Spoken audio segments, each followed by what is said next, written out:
Hey guys, LP here from Techno Buffalo and welcome back for another very exciting unboxing and review. This time around we'll be taking an in-depth look at Nokia's new N-series device, the N900. We're going to be looking at the hardware and software, and I'm also going to be putting the N900 through some tests and benchmarks. We'll be taking a look at how the device handles multitasking and different video codecs. We're especially going to be focusing on the new MIMO 5 operating system, which is a first experience for any mobile device and a first for myself as well. But before we get into the review, let's check out what's bundled in with the device. Nokia always includes a nice set of accessories, and it seems that they've not made an exception with the N900. Inside the box we find your standard set of operation manuals, a proprietary USB sync cable with the micro USB end, and surprise surprise we find the Nokia charger, this time with a micro USB connector. There's also an adapter for the old power cable as well. The device comes with a 1320 mAh battery. We also find a nice set of inner earbuds which have been excellent, and as a nice extra we find the TV out cable. And that's about it for the accessories. There might have been something else in the box, but unfortunately this device has gone through another reviewer before me, so I'll never know what he pocketed. But if I later find out that there's been a microfiber cloth in the box, I'm gonna hunt this guy down. Or not. But let's get to the device itself. So here it is. The N900 has a very familiar but distinct look to it. It has an all-black finish, and it reminds me of the N86, which was a very cool device from last year. The N900 packs a 3.5-inch touchscreen that's based on resistive technology, meaning it registers on physical pressure. It is pretty strange that Nokia didn't go with a capacitive screen on the N900, as they've already come out with a device with a capacitive screen. But I'm a fan of the old resistive screens, so it doesn't bother me. But it's quite evident that capacitive screens that register on thermal and infrared signals are the future. The N900 has a definite presence in the hand, and I have to admit it feels a bit chubby. It's even fatter than the Touch Pro 2, which is a bulky phone on its own accord. It's not the heaviest phone I've had in my hands, but it's definitely not a featherweight. And why the phone is fat and heavy? I'm pretty sure this is the reason.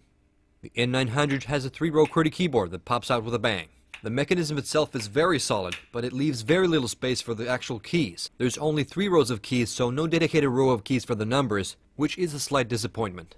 Luckily the keys do have a nice feel to them. They're nice and raised, and pressing the keys has a nice feedback. So it is a nice keypad, but I would have liked to see some more space between the keys and the edges, because with fat thumbs like mine it all feels a bit cramped. Especially the top row, which is a bit too close to the edge of the screen. On the back of the device we find the 5-megapixel camera with the Carl Zeiss lens and a dual LED flash, and the device has an extremely useful lens cover, which activates a camera when opened.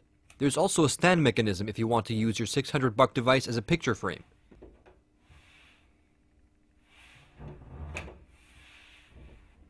The back cover comes off nicely, and under the cover you find the 1320 mAh battery. Beside the camera lens we find the micro SD slot, and under the battery we find the slot for the SIM card. Build quality of the N900 is okay. The frame supporting the slide-out mechanism is made out of metal. Aside from that, the whole device is made out of plastic. It's not as well built as the HD2 I reviewed last week, but I would say that the build quality is pretty much similar to the Touch Pro 2. So I'd say build quality is sufficient. The Nokia N900 is a device designed specifically for landscape mode use. So this is actually the top of the device where you find the power button. Beside the power button we find a volume up and down rocker and a dedicated button for the camera. On the left hand side of the device we find the micro USB jack and a stereo speaker. On the right hand side of the device we find the other half of the stereo speaker and a slider switch that works as a locking mechanism for the device. We also find a 3.5mm headphone jack, and as you can see there's also a built-in stylus which was missing from the N97. So as you notice, the front of the device has no mechanical buttons, which gives it a nice streamlined look. Inside the device we find an ARM Cortex processor, which is actually the same CPU found on the iPhone 3GS.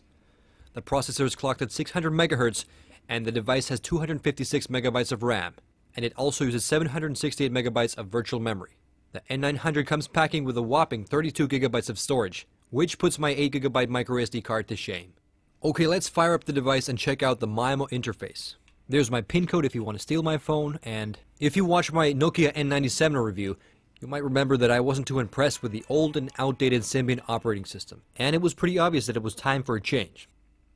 So this is the MIMO 5 desktop, and as you can see you start with an entirely clean slate. It's actually just not a single pane, you have up to 4 separate desktops, and each desktop is fully customizable. On the top of the screen you find the clock and the applications tab, which are fixed to every pane. Tapping on the upper edge of the screen gives you access to the desktop settings, from where you can add shortcuts, contacts, web bookmarks, and widgets to your desktop. You can also change the amount of desktops, so you can, for example, have just 2 panes to keep it simple. You can also adjust the theme and desktop wallpaper. And let's add some stuff to the desktop.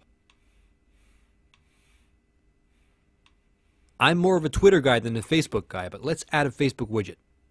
You can move the widgets anywhere on the screen and on any of the 4 panes. You can, for example, have social network links and widgets on one pane and contacts on another. It's simple enough, but I have to mention that the shortcuts are a bit small for dragging around with your finger. I sometimes ended up closing the shortcuts accidentally. If you have fat fingers like mine here, you're going to need the stylus. But overall, customizing the desktops is made very simple, and the MIMO 5 I think has a very short learning curve. It's fundamentally a very simple interface, but it's also very versatile, and there's endless possibilities of customization. The interface has many similarities to the Android interface, which shares the same Linux platform. A very important thing to note about the N900 is the fact that it's a landscape-only device. Meaning, there's no portrait mode for the device, so if you rotate the device into a vertical position, don't expect the screen to rotate and scale to portrait mode. But if you are insistent on using the phone vertically, you can have the device vertically in your hand and rotate your head about 90 degrees, but I don't recommend it. Luckily, while the interface itself does not rotate, there are some programs, like the phone application, that does rotate to portrait mode and helps with the usability as a mobile device. But if you want to use the phone for anything other than calling, you're going to have to use 2 hands to do it. It definitely takes some time to get used to, but once you get the hang of it, it's not too bad. The resistive screen on the N900 is quite responsive. I'd say about the same as on the N97. Not quite as responsive as on the newest generation of HTC devices, but sufficient. The 600 MHz ARM Cortex processor handles the interface with impressive speed. The N900 is much faster than the Nokia N97. Swiping between panes is super fast, there's no loading time and no delay, and it's almost as fast as your fingers. The screen on the device is very sharp and the colors are vivid, but I would have liked to seen an AMOLED screen on this device like on the Nokia N86, which had amazing colors and contrast. Overall, my first impression of the device are quite good. The interface feels solid, and I'm very satisfied by the speed of the device itself. I'm not too happy about the lack of single-hand usability, but I'll be going deeper into the interface and testing out the hardware and software in the second half of the review. LP signing out.